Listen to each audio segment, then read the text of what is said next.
On the 29th day of Vita, I bring you an impromptu mini book haul because every time I decide I'm not going to buy any books for a while, I am presented with the opportunity to shop for books in an actual physical bookstore, and because this happens so rarely, I have to buy books, like take advantage of the situation.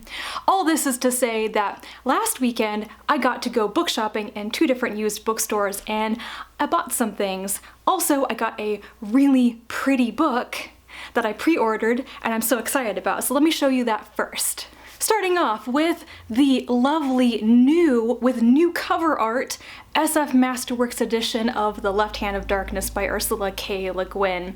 As I understand it, The Left Hand of Darkness was in the original SF Masterworks line, maybe the versions that had black spines instead of yellow spines, and it's been out of print for a really long time. And they brought it back and they gave it new cover art instead of recycling the old, and it's pretty. It is a really pretty cover. I am just so pleased that this exists because The Left Hand of Darkness not being in that line was odd. Really, really odd, and now it exists. It's been about 2 years since I've read this book last, and I should reread it again now that I have a new edition. However, if you have ever gotten SF Masterworks, you may have noticed that the inside of the books are often just copies of existing editions. In this case, they haven't reset the type, so the inside of this book looks exactly like that really popular American edition that everybody has, so that's a little bit disappointing because when they're reset, the type is very nice and it's very clean and easy to read.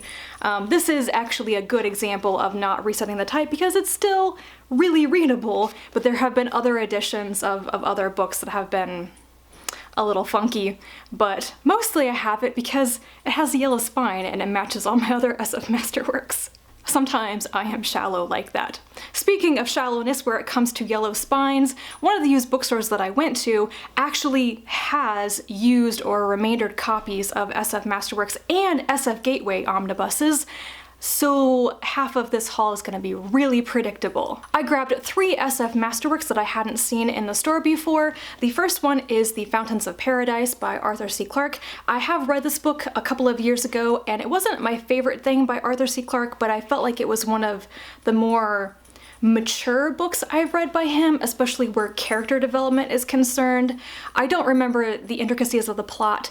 The thing you probably need to know about this book is that it's the book that Arthur C. Clarke wrote about a space elevator. I don't know if Clarke came up with the idea of a space elevator, but this is one of the earliest really famous stories that has one.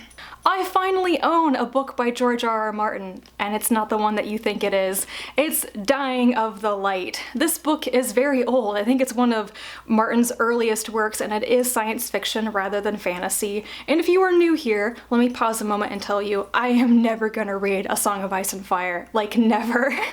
Dying of the Light. Why? Well, because it's an SF masterwork, and I figured if I should read anything by George R.R. Martin, it would be his science fiction rather than his fantasy. So what does this say on the back? Dirk has been summoned back to Warlorn and a love he thinks he lost. But Warlorn is a dying world, and Gwen Delvano is no longer the woman he once knew. That's right, people change. She is bound to another man, a barbarian, of course, and needs Dirk's protection.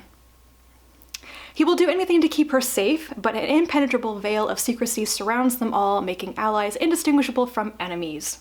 And this dangerous triangle, oh my god, has this actually got like a romance love triangle or something? Okay, one is hurtling towards escape, another towards revenge, and the last toward a brutal, untimely demise. I wonder if the main character dies. That would be very George R.R. Martin, wouldn't it? Okay, you can tell I didn't really read the description when I was in the bookstore. I might be making fun of it a little bit, but I'm gonna read it and see if it's good or not. I imagine it is actually good, otherwise it wouldn't have been reprinted. And the other one is Greybeard by Brian Aldiss. This one, I have been curious about Aldiss's name. I think one of the most famous things he wrote was the Heliconia trilogy, which is also in the SF Masterworks line, so I'd like to get to that eventually as well. Greybeard is a new one for me, but the description actually sounded interesting, and I read the foreword by Adam Roberts, I think, when I was in the bookstore. Yes, it's by Adam Roberts. And this sounds like a story about aging, like the protagonists are older people in a kind of dystopia world, and I thought that was interesting. A lot of times today dystopias are about younger people, or that might just be YA. Since the accident, when nuclear weapons were exploded in orbit, mankind has been sterile and no children have been born. Civilization has crumbled.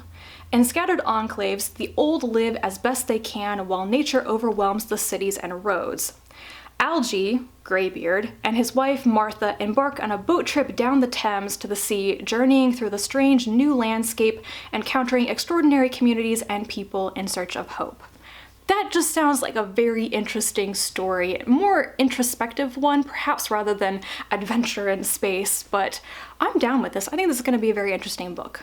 The other book I got in that bookstore is another yellow book. It is the SF Gateway Omnibus of Theodore Sturgeon. This contains Dreaming the Jewels, To Marry Medusa, and Venus Plus X. And the reason I grabbed it is because it has Venus Plus X in it. This is a book that I know Tara read a while ago, and I said I wanted to read it. She said I probably should, like I might like it, so that's why I got it.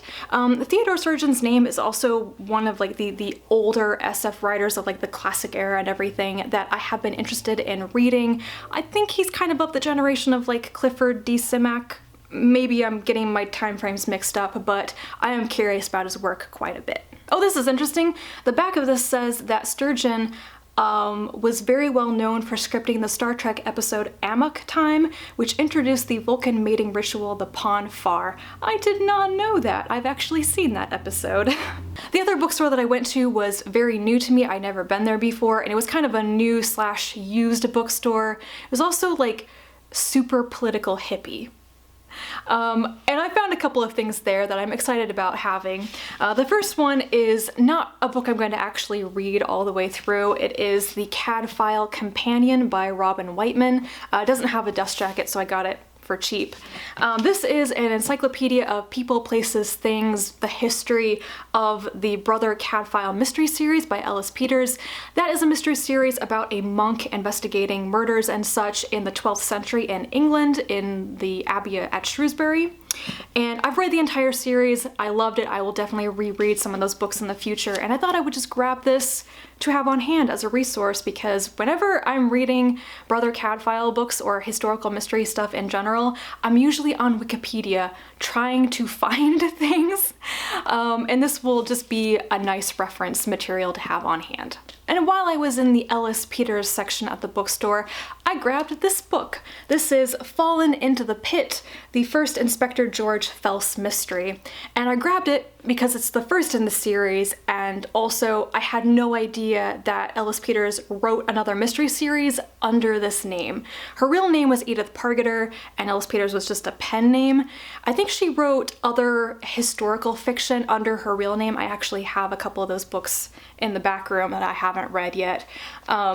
But yeah, I was like, hey, it's an Ellis Peters mystery. I'll probably really enjoy it. I don't know what this book is about. I don't think I need to know anything about it other than it's a mystery, it has a detective, and Ellis Peters wrote it. I also assume at some point a dead body shows up and they're investigating a murder, because that's kind of classic. The final book for this haul is Solaris by Stanislaw Lem. I grabbed this because it is translated from Polish, and I'm trying to read more translated science fiction and fantasy this year, and part of being successful at that is actually having the books around and available when I'm ready to read them, so I grabbed a copy when I saw it.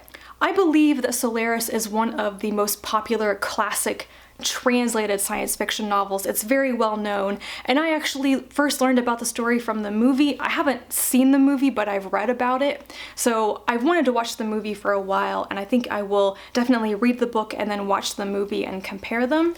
This is what the description on the back says. When psychologist Chris Kelvin arrives at the planet Solaris to study the ocean that covers its surface, he finds himself confronting a painful memory embodied in the physical likeness of a past lover. Kelvin learns that he is not alone in this, and that other crews examining the planet are plagued with their own repressed and newly real memories.